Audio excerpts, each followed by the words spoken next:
Welcome back to the channel. Thank you so much once again for checking out this video. Appreciate all your support. Hope you're having a fantastic day. It starts today. WNBA free agency players and teams can get together and talk about deals. No one can sign until February 1st, but the talking has begun. It'll be interesting to see what legitimately gets leaked, what rumors start happening. Always fun for fans, especially those who really like to dig into the hows and the whys and the whats and start talking hypothetical trades and that sort of thing.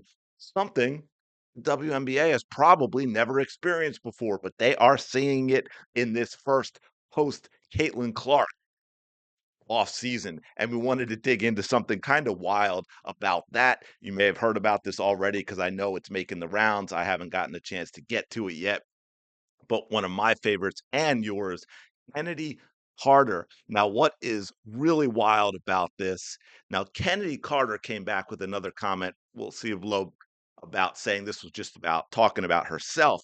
But what's really wild is there's levels to this. Chennedy Carter tweeted out last night, I think the ability to consistently make layups just puts anyone in a different tier. So important to score easy. Now, so many people took this to be about her Chicago Sky teammates, and with good reason, because Teresa Weatherspoon getting together with Angel Reese absolutely destroyed the Chicago Sky organization last season and their ability to win games. It was one of the most pathetic displays I have ever seen from coach and player, and should keep Teresa Weatherspoon from ever getting a head coaching job in the WNBA ever again. That being said, I got to tell you, as much as I've talked about the layup issue and not just Angel Reese, but league wide, which is, I guess, why I initially took this another way because it was going on at the time. I took this as a shot at all of the players because I was watching Unrivaled last night, especially that second game. I even tweeted out about it, specifically about Dejanay Carrington at one time, where I put out in 2 minutes. Dejanay Carrington has bricked two layups, bricked a three, missed an 8-footer, and committed a dirty foul that she gloated about while Kate Martin was on the ground after hitting her head.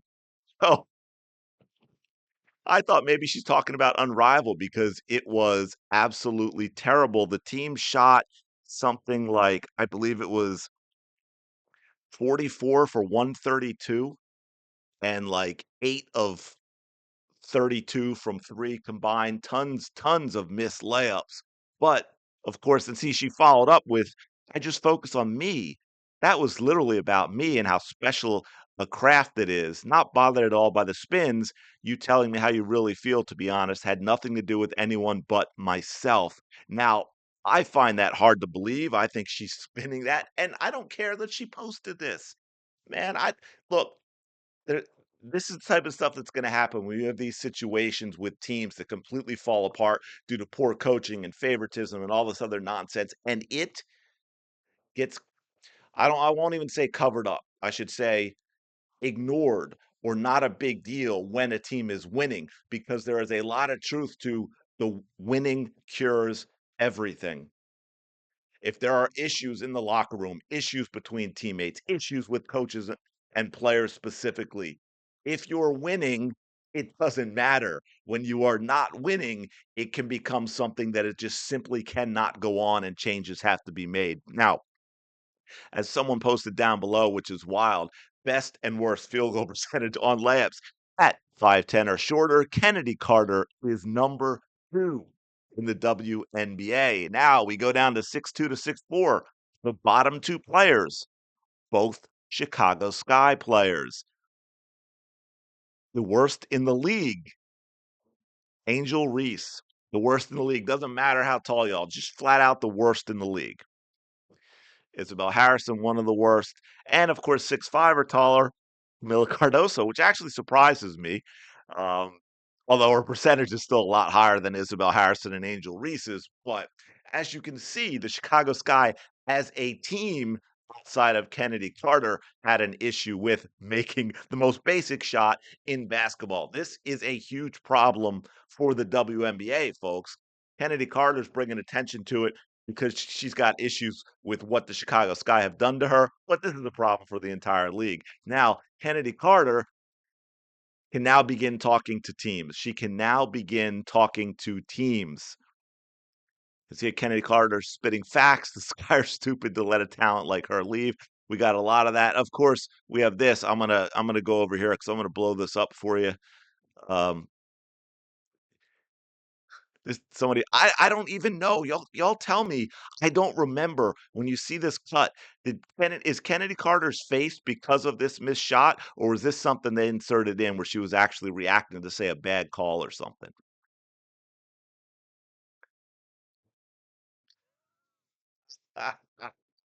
Oh my goodness. But yeah, so I think someone's making this cut for sure, right? But yeah, but it's absolutely wild. But look, Kennedy Carter, now a free agent. There are a lot of issues with Kennedy Carter, and I don't even want to say off the court, okay? Because it has to do with her team. So we're talking about locker room stuff, relationships with teammates that have made things a serious problem. She's been kicked off two other WNBA teams. She was reportedly kicked off a team in Turkey a couple years ago, or it might have been last winter as well. So there are definitely issues there for Kennedy Carter, and it's a risk for any team to take her. That being said, anyone who does take her, if you can handle those things, if you can put her in the right environment, if Kennedy Carter could maybe talk to a therapist and rein in her impulses a little bit, you are getting one of the best players in the WNBA. You are getting one of the best guards in the WNBA. And from a talent standpoint, Kennedy Carter and Caitlin Clark in a backcourt. And look, I only say that because we still don't know what's going on with Kelsey Mitchell. There'd be zero reason for the Fever to look at Kennedy Carter if they're signing Kelsey Mitchell. But if they're not, I don't know. My sources say that the Fever have Carter on a plane right now, bringing her into Indiana, gonna talk to the coach, gonna talk to the general manager. They're gonna have her talk to a couple of therapists, and then she is going to spend a couple of days with Caitlin Clark, just the two of them, playing some ball, talking about the future of the Fever, what they want to do, see how they get along as individuals, letting Caitlin Carter come. They say, "Hey, this is a great opportunity for you, but you're not gonna be top dog here." And yeah, and I just made all that up completely, but that doesn't mean it's not going to happen. But yeah, I know this has made the rounds last night. I didn't see it till this morning, but I wanted to get this out there anyway, especially when we are starting free agency, because you never know, the Fever might be talking to Kennedy Carter right now. Someone is. And here's the other thing I will say. I'm going to say this. I almost forgot to mention this. So hold on one second. If you're not tired of me yet, I appreciate it. If Kennedy Carter were in the NBA, most likely, I won't say it would be a non-issue. Obviously, already getting kicked off two teams is a big deal. But I will say, or even the NFL, right? Just it's not even a male female thing to me. It's just the bigness of the league and the contracts and how important winning is and all that.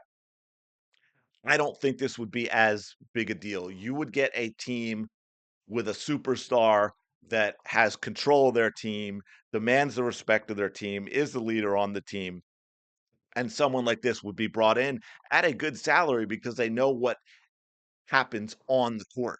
We've all seen that, right? We've all seen that with NBA players, NFL players, even Major League Baseball players. You think this person is an absolute disaster. They cause a lot of problems, and then they go sign in free agency with someone else for an insane amount of money. I think if it were the NBA, the NFL, a league that big, that would happen. In the WNBA, they just don't want the headache. The payoff is not worth the headache that you're getting. Whereas in the NFL, the NBA, it very well could be. But I'm gonna leave it there. I might have another video today digging into some free agency stuff because we are now in that time period to the end of the month where teams are talking to players. We'll see how that goes. I appreciate you checking this out. Really do appreciate all your support. Don't forget to like, comment, subscribe, all that awesome stuff if you get a chance. I'm going to leave it there. I will talk to you later.